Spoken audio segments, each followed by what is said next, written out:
पंडित दीनदयाल उपाध्याय के जन्म दिवस के अवसर पर नाहन भाजपा ने विधानसभा क्षेत्र के देवकापुरला में कार्यक्रम आयोजित किया। कार्यक्रम की अध्यक्षता बीजेपी के वरिष्ठ नेता व नाहन के विधायक डॉक्टर राजीव बिंदल ने की। इस दौरान भाजपा कार्यकर्ताओं ने दीनदयाल उपाध्याय के चित्र पर पुष्पांजलि अर्पित कर उन्हें श्रद्धांजलि दी। मीडिया से बात करते हुए विधायक डॉक्टर राजीव बिंदल ने कहा कि दीनदयाल उपाध्याय ने देश को नई दिशा दिखाई थी और देश आज दीनदयाल उपाध्याय की राह पर चलता दिख रहा है। उन्होंने कहा कि दीनदयाल उपाध्याय ने भारत की धरती के विचार व संस्कृति को आगे रखा। बिंदल ने कहा कि पंडित दीनदयाल उपाध्याय ने लक्ष्य रखा था कि जब तक अंतिम पायदान पर बैठे व्यक्ति का कल्याण नहीं होगा तब तक राष्ट्र का कल्याण नहीं हो सकता। उन्होंने कहा कि दीनदयाल उपाध्याय ने राजनीति को राष्ट्रहित की राजनीति के लिए प्रेरित किया, न कि विशेष व्यक्ति और पार्टी के हित की राजनीति के लिए। बिंदल ने कहा कि भारतीय जनता पार्टी आज पंडित दीनदयाल उपाध्याय के बताए मार्ग पर चल रही है। आज पंडित दीनदयाल उपाध्याय जी के जन्म दिवस से पूरा देश और विश्व भर में जो भारतीय विचार के चिंतन के लोग हैं वो उनके प्रति अपनी श्रद्धांजलि अर्पित कर रहे हैं, उन्हें स्मरण कर रहे हैं।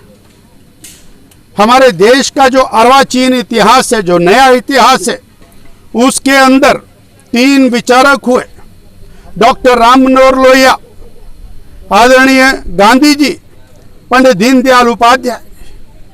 पर अगर जी हम विचार करेंगे, चिंतन करेंगे, देखेंगे तो पंडित दीनदयाल उपाध्याय जी का विचार आज पूरे देश में और दुनिया के अंदर बलवती होता हुआ दिखाई देता है, क्योंकि पंडित दीनदयाल उपाध्याय जी ने भारत की धरती के विचार को आगे रखा, हमारी संस्कृति को आगे रखा और उन्होंने एक लक्ष्य निर्धारित किया, अंत्योदय यानी अंतिम पायदान के ऊपर बैठा हुआ व्यक्ति जब तक उसका कल्याण नहीं होता तब तक मेरे राष्ट्र का कल्याण संभव नहीं है।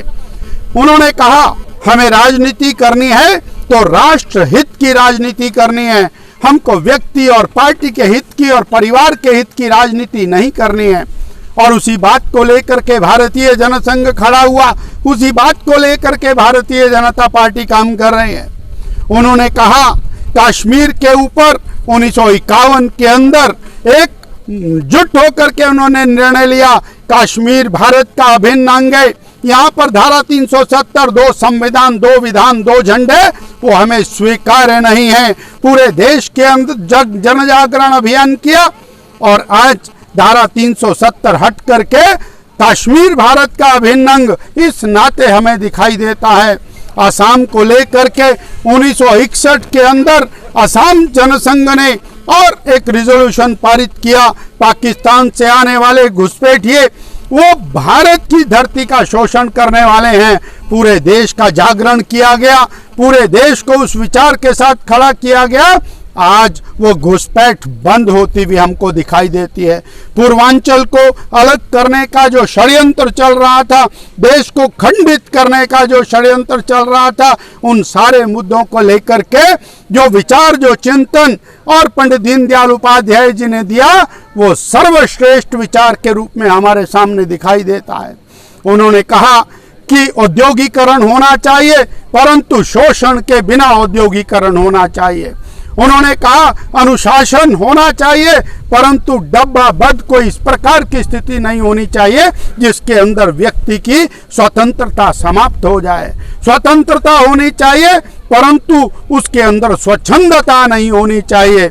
इस प्रकार से उन्होंने राष्ट्र, देश, राज्य, राजनीति, आर्थिक नीति, धर्म नीति सबके ऊपर और संपूर्ण व्याख्या की।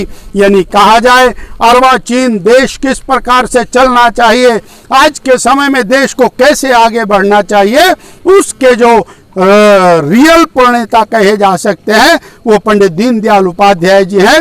आज पूरा देश, विशेष तौर पर भारतीय जनता पार्टी उनके प्रति और श्रद्धा सुमन अर्पित करती है।